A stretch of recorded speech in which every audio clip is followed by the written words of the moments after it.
मला वाटतं की स्थानिक स्वराज्य संस्थांच्या निवडणुका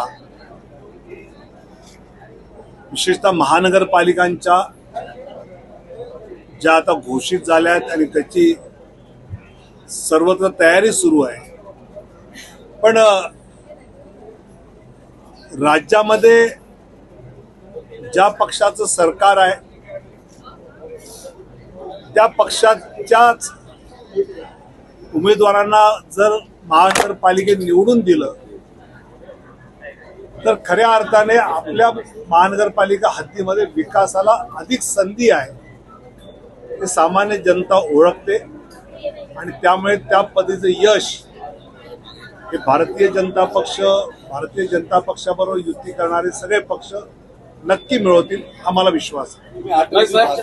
मेगा भरती ठीक आहे, पण प्रज्ञा सातव यांना घेण्याची काय गरज पडली पक्षाला? मला असं वाटतं की ज्यावेळी एखाद्या कार्यकर्त्याला आपल्या कर्तृत्वाला संधी जर भारतीय जनता पक्षामध्ये आहे असं वाटत असेल तर मला असं वाटतं की त्यांचं स्वागत करणं, जर त्यांनी भारतीय जनता पक्षाचा विचार स्वीकारला असेल तर त्याचं स्वागत करणं हे पक्षाचं काम. सर, तुम्ही भाषणात बोलताना असं म्हटलं की तुमचं तिकीट कापल्यानंतर बंडखोरी न करण्याचं बळ तुम्हाला अटलजींपासून जी शिकवण आली त्याच्यातून मिळालं. नेमकं काय आहे ते तिकीट कापल्यानंतरची जी भावनाची तेव्हाची होती ती नेमकी काय होती, ती कशी स्पेसिफाय केली? मला असं वाटतं की ज्यावेळी एखादी गोष्ट पक्ष देत नाही त्यावेळी आपल्याला पक्षाने आतापर्यंत काय काय दिलंय ते जर सहज आठवलं आणि आपण राजकारणात कशासाठी आहोत, तिकिटासाठी आहोत, नगरसेवक, आमदार, खासदार, मंत्री होण्यासाठी आहोत का राजकारणाच्या माध्यमातून समाजकारण करण्यासाठी आहोत याची स्पष्टता राहिली तर मला असं वाटतं या गोष्टी खूपच गौण वाटतात. पहिल्या प्रश्नाशी जोडतो, एक मिनिट रोहने, त्या पहिल्या प्रश्नाशी जोडतो. याच्या आधीचे उत्तर तुम्ही असं म्हटलं की कार्यकर्ते ज्यांना असं वाटतं की आपल्याला आपल्या कर्तृत्वाला योग्य जागा मिळत नाही म्हणून ते पक्ष बदलतात. तुम्ही आता असं म्हटलं की विचारासाठी आपण आहोत की प्रगती करण्यासाठी किंवा स्वतःच नाव मोठं करण्यासाठी आहोत, याचा कॉन्शियस कॉल घ्यावा लागतो. या अशा पद्धतीने जेव्हा दुसऱ्या पक्षाचे कार्यकर्ते इतक्या मोठ्या क्वांटम मध्ये घेतले जातात तेव्हा तुमचेच दोन भूमिका विरोधाभासी वाटत नाही? मला असं वाटतं की मी पुन्हा बरोबर सुद्धा भारतीय जनता पक्षाने ज्यांना पक्षात घेतलंय त्या ठिकाणी गेले 30-40 वर्ष भारतीय जनता पक्षाचे प्रयत्न काय होते. जसं आम्ही विखे पाटलांना नगरमध्ये घेतलं, तिथे अनेक वर्ष आमचा आमदार निवडून येतच नव्हतं, आमचे प्रदेशाध्यक्ष त्या भागातले होते तरी सुद्धा.